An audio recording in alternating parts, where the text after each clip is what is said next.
Pour moi, c'est bien sûr un souvent. Elle n'a rien appris. Si. C'est pas bien mal. Ce matin-là, dans les jardins de l'Institut national de jeunes sourds de Paris, Tamara Marthe commence sa journée de tournage. Ceci serait votre place de départ. Très bien. Et ceci serait le début de votre texte. Ici, pas de Scheim. Exactement, et Tamara un tout petit peu décalé derrière. Comme ça. Tout le monde l'appelle par son vrai prénom. Donc là encore un tout petit peu derrière, Tamara un nid. Voilà. Ça serait la bonne distance. C'est quand tu veux. Et action! Voilà bientôt un mois que la chanteuse a rejoint le casting de la série policière Profilage. Oui, ce que je trouve intéressant, c'est que vous semblez réfractaire à l'idée de reprendre votre place de commandant. Mais en même temps, hyper désireux de mener des enquêtes. Donc c'est pas avec votre métier. Aux côtés de Philippe Bas, alias Commandant Rocher, elle y interprète le rôle d'Elisa Bergman, une psychocriminologue. Ouais. C'est là. Faut parler trop. Je vous rejoins. Elisa Bergman, c'est un personnage qui est hyper intéressant, qui est très complexe.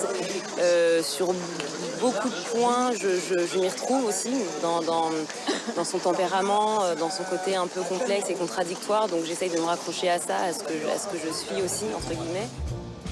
Pour se préparer au mieux et s'approprier un texte parfois long et technique, Scheim a travaillé avec une coach, Alicia Alonso.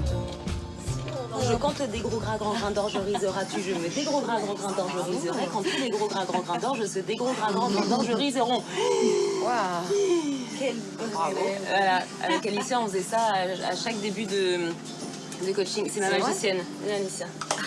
C'est ma magicienne qui m'a accompagnée pendant 3 semaines intensément, qui ne m'a pas lâchée de 6h du matin à 23h. Non.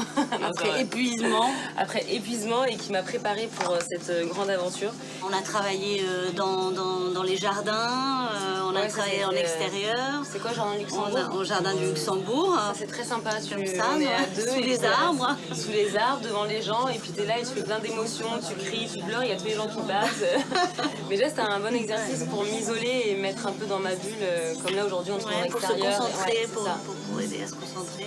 Ce que je voulais, c'est qu'elle comprenne que le bonheur d'être comédien, c'est d'être créatif. Et t'en es vraiment parfaitement capable. Regardez comme elle pleure bien, comme c'est beau. Allez, action! Aujourd'hui, la comédienne en herbe semble parfaitement à l'aise avec son personnage. Vous faites de l'apiculture ici, c'est ça? Oui. Et après plusieurs semaines de tournage, le réalisateur Chris Briand semble satisfait de sa nouvelle recrue. Coupé.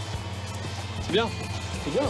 Je crois que c'est une de mes meilleures expériences en télé avec une comédienne. Ouais. C'était un vrai challenge parce qu'elle n'avait jamais joué avant.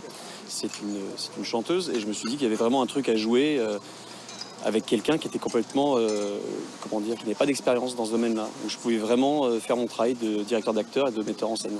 Il y a eu le petit instinct qui dit c'est intéressant, il faut le faire, et puis en fait chaque jour ça s'est confirmé, c'est une super partenaire de travail. Je dis des horreurs. Attends. Comme d'habitude. Voilà. Hein. Tu la ceinture comment, toi? Tu la bloques comment? Mais les journées de Scheim, ces derniers temps, ne s'arrêtent pas là. Et qu'est-ce que tu fais si elle a des bras qui volent? Vous pouvez m'aider? Voilà. Gros câlin debout. C'est bien comme ça.